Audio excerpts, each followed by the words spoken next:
ito ay rated SPG. Striktong patnubay at gabay ng magulang ang kailangan. Maaaring may masiselang tema, lengguwahe, karahasan, sexual, horror o droga na hindi angkop sa mga bata.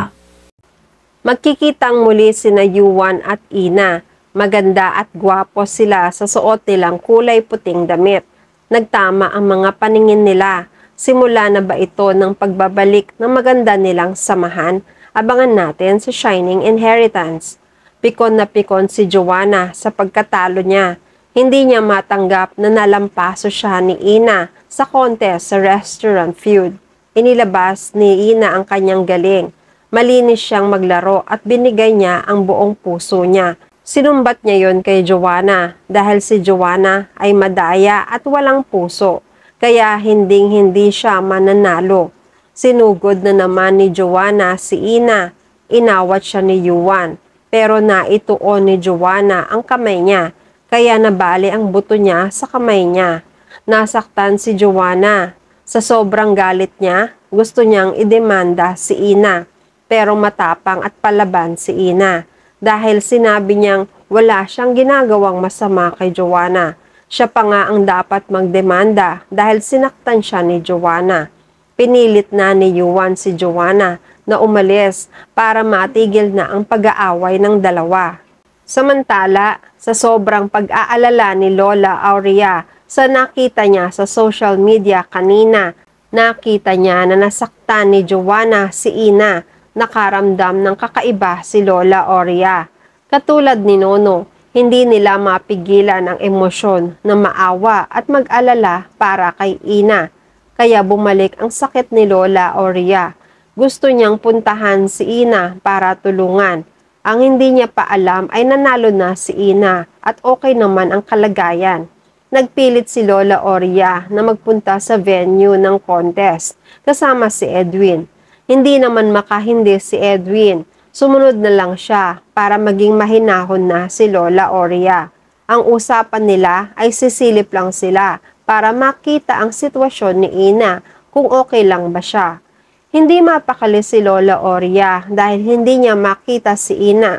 Hindi akalain ni Edwin na bababa pala ng kotse si Lola Aurea. Nagmamadali si Lola Aurea na tumakbo para hanapin si Ina. Hinabol ni Edwin si Lola Aurea para pigilan dahil baka may makakita sa kanila rito. Wala silang kamalay-malay na palabas na rin sina Joanna at Yuan sa lugar. Nagtatalo ang magkapatid dahil sa ginawa ni Joanna kay Ina. Hindi mangyayari kay Joanna ang ganito kung hindi siya naging padalos-dalos sa pagsugod kay Ina. Nagalit si Joanna dahil sa pagtatanggol ni Yuan kay Ina. Ganon rin si Amy. Naiinis siya dahil pumapanig ang nobyo kay Ina.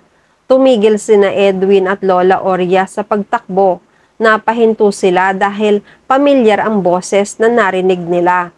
Paglingon ni Edwin, nakita niya sina Yuan at Joanna papunta sa dadaanan nila.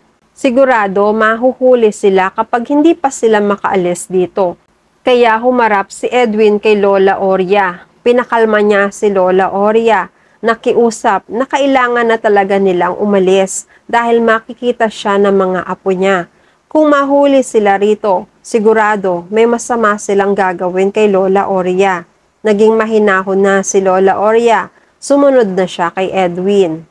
Nagmamadali na silang maglakad papalayo. Nang malampasan ni na Joanna ang mga dahon na nakatakip sa daanan nila, may naaninagan siyang isang matanda na naglalakad papalayo. Nakilala niya ang lakad. Pinag-isipan niyang baka si Lola Aurea ang nakita. Agad niyang sinabi kay Yuan ang nakita. Pero hindi naman nakita ni Yuan ang tinuturo ni Joanna. Baka namamalikmata lang si Joanna sa nakita. Nagtataka si Yuan kung bakit naman mapapadpad si Lola Aurea sa ganitong lugar. Dahil hindi sigurado si Joanna sa nakita, pinagsawalang bahala na lang niya kung ano man ang nakita. Baka nga totoo ang sinabi ni Yuan, baka namamalikmata nga lang siya. Ilang araw ang lumipas, inimbitahan ulit sina Ina na nag-organisa ng Restaurant Feud. Inimbitahan rin dito sina Joanna at Yuan. ibibigay na kay Ina ang award at prizes ng napanalunan sa contest. Kasama na rin ang mga sumali kahit hindi sila nanalo. Mabibigyan rin sila ng konting pagkilala bilang pagpayag sa paglahok sa contest. Hindi pinapahalata ni Yuan na excited siya sa okasyon dahil makikita na naman niya si Ina. Naging gwapo ang forma niya at lalong lumabas ang kagandahan ng mukha niya na naging dahilan ng pagseselos ni Amy. Sinabi ni Amy na sa kagwapuhan ni Yuan, hindi malabo na maraming ahas ang pumulupot sa kanya. Nabalitaan ni Amy na darating din si Ina sa okasyon. Baka isa si Ina sa mga ahas na pupulupot sa kanya rito. Tinanong pa ni Amy kung excited ba si Yuan na makita ulit si Ina. Pinakalma naman ni Yuan si Amy. Hindi naman mangyayari na may lumapit sa kanya doon.